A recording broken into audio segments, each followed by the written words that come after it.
Hello friends, स्वागत है आपका मेरे यूट्यूब चैनल मार्केट ज्ञान में। इस वीडियो में हम बात करेंगे दो टॉपिक के बारे में। एक, आज यहाँ पर मार्केट में हुआ है ब्लड बाथ, यानी कि मार्केट में हुई है बहुत बड़ी फॉल, बहुत बड़ी गिरावट। रीजंस एग्जैक्ट निकल कर आए हैं, इस वीडियो में डिस्कस करेंगे। आगे क्या कुछ देखने को मिल सकता है हमें मार्केट में, वो भी हम इसी वीडियो में डिस्कस करने वाले हैं। फिर हम बात करेंगे यस बैंक के बारे में।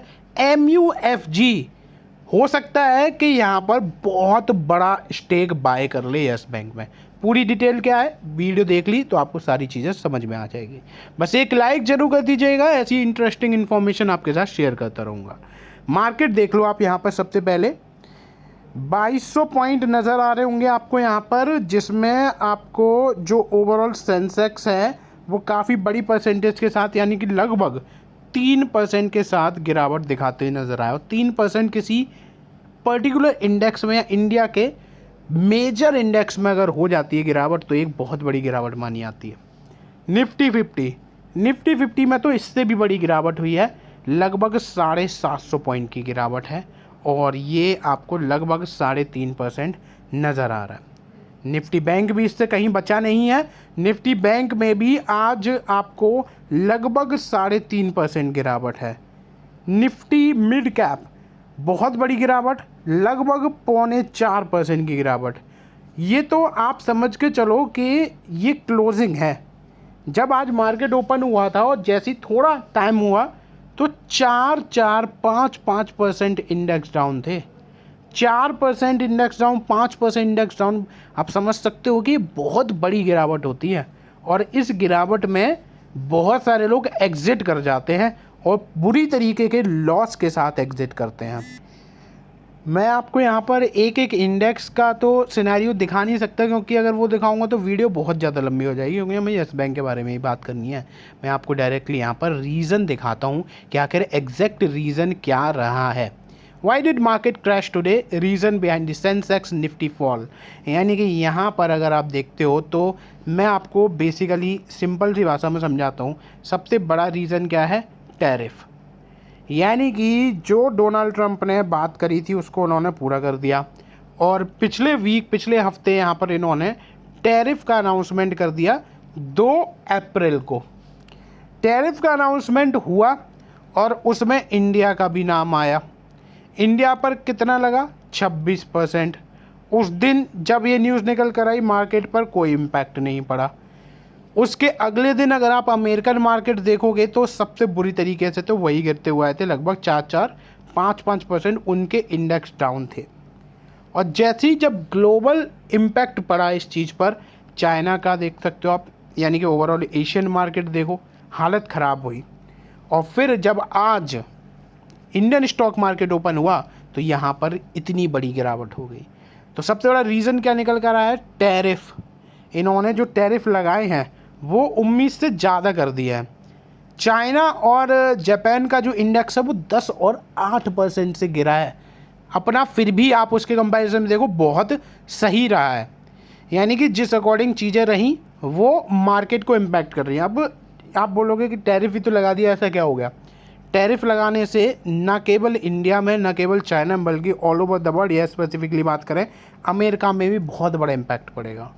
इससे क्या होगा? इससे जो इन्फ्लेशन है, इन्फ्लेशन बढ़ेगी, क्योंकि जब मार्केट गिरेगा, जब सबका इन्वेस्टमेंट जो है वो कम हो जाएगा, वैल्यू कम हो जाएगी, लोग स्पेंडिंग ज़्यादा करेंगे नहीं, और यहाँ पर चीज़ें क्या होंगी कि इन्फ्लेशन हायर साइड पे चली जाएगी। और जब इन्फ्लेशन आती है मार्केट में तो आपको पता है कि ओवरऑल इन्वेस्टमेंट की हालत ख़राब हो जाती है। यहाँ आप देख पा रहे होगे कि ये जो हफ्ता रहा है वो कोविड-19 का क्राइसिस आया था, उससे भी बड़ी गिरावट आपको यहाँ पर नज़र आई है। Sharp increase in the tariff by both the US and China could lead to higher inflation, slower global growth and intensified trade tension। जो बात मैंने आपको बोली थी लगभग वही चीज़ यहाँ पर लिखी है। इन्फ्लेशन बढ़ेगी, ग्लोबल ग्रोथ कम हो जाएगी और यहाँ पर लोग इन्वेस्टमेंट भी फिर कम करेंगे। और लोगों को कंजम्पशन जब कम हो जाता है तो आपको पता ही है कि ओवरऑल GDP पर बहुत बड़ा इम्पैक्ट पड़ता है सारे देशों के। तो यहाँ जो हम बात करें तो बेसिक रीज़न हमारे सामने क्या निकल कर आया, टैरिफ। और जब तक इस पर कोई बाकी अगली खबर नहीं निकल कर आती है तो आज मैं बहुत सारे आर्टिकल्स पढ़ रहा था या फिर बहुत सारे न्यूज़ चैनल्स पर भी अगर आप देखोगे, अभी जो सलाह दी जा रही है वही मैं आपको बताऊंगा। सलाह ये दी जा रही है आपको केवल वेट एंड वॉच, मतलब केवल अभी मार्केट को देखना है, ऑब्जर्व करना है, कुछ ना तो बाइंग नहीं करनी। देखो इतनी बड़ी गिरावट है फिर भी बाइंग करने की सलाह नहीं आ रही है। हो सकता है अगले 1-2 दिनों में आपको और बड़ी अपॉर्चुनिटी सामने आ जाए। बाइंग भी नहीं करनी है, सेलिंग तो बिल्कुल नहीं करनी है इस गिरावट के माहौल में, अदरवाइज़ आप लॉस पर एग्जिट कर जाओगे। ये मैं नहीं बोल रहा हूँ, ये यहाँ पर एनालिस्ट बोल रहे हैं, एक्सपर्ट्स बोल रहे हैं। बाकी इन्वेस्टमेंट आपका है, आपके डिसीजंस ही होंगे। अब बात करते हैं येस बैंक की। येस बैंक में आज लगभग 1.5% की गिरावट हो गई। येस बैंक आज 17 रुपये से भी नीचे चला गया। 16 रुपये 93 पैसे का हाई था और 16 रुपये 92 पैसे पर ये लो हुआ है। ओपन ये हुआ था 16.21 का। ये देख रहे हो आप, यहाँ पर ये ऑलरेडी बड़ी गिरावट के साथ ही ओपन हुआ, उसके बाद अपसाइड में ही गया, लेकिन ओवरऑल गिरावट तो आज भी आपको देखने को मिली है। अब पिछले 5 दिनों में आपको माहौल नेगेटिव ही नज़र आ रहा है, जिसमें 1 महीना ऐड पा रहा है, बाकी आप सब नेगेटिव देख पा रहे होंगे। एक न्यूज़ दिखाता हूँ, स्टॉक्स टू वॉच की लिस्ट में नाम आ रहे हैं बहुत सारे स्टॉक्स के। Tata Motors, Nykaa, ITC, yes bank का नाम आया है। आइए चलिए जानते हैं क्यों। धवन शाह जो कि कंट्री हेड हैं एसएमई बैंकिंग हेड हैं, और आकाश सप्रू जो कि कंट्री हेड है प्राइवेट बैंकिंग के, इन्होंने रिज़ाइन कर दिया है और बाकी के 2 और हैं, यानी कि लगभग 4 हेड ने रिज़ाइन करा है। इस वजह से यहाँ पर आज ये मतलब हाईलाइटेड स्टॉक में से एक रहा है। लेकिन जो मैं आपको न्यूज़ दिखाने वाला हूँ वो इससे काफ़ी ज़्यादा डिफरेंट है और न्यूज़ आपके सामने रखी है, बिजनेस लाइन की रिपोर्ट है, तो ऐसा भी नहीं है कि कोई ये फेक रिपोर्ट हो। MUFG nearing stake buy in Yes Bank at 6.5 to 7 billion dollar valuation, यानी कि यहाँ पर एक बारी फिर से जापान की बैंक MUFG बाय कर सकती है येस बैंक में एक बड़ी हिस्सेदारी। पिछली बार क्या होता है, ये लोग मेजॉरिटी स्टेक के पीछे पड़े हुए थे, RBI की तरफ से मना कर दिया गया था। इस बार क्या हो रहा है कि मेजॉरिटी स्टेक नहीं, लेकिन यहाँ पर हो सकता है कि कुछ बड़ा स्टेक येस बैंक में ख़रीदा जाए। और इस डील की वैल्यू कितनी हो रही है वो आप यहाँ पर देख पा रहे होगे, लगभग 6.5 से 7 बिलियन डॉलर की, यानी कि एक बहुत बड़ी डील हो सकती है। सोर्सेज की माने तो यहाँ पर जो जापानीज़ बैंक है और स्टेट बैंक ऑफ इंडिया है, जिसके पास अभी यहाँ पर काफ़ी बड़ा स्टेक है येस बैंक का, वो यहाँ पर आपको कुछ और स्टेक्स भी खरीदते हुए नज़र आ सकती हैं।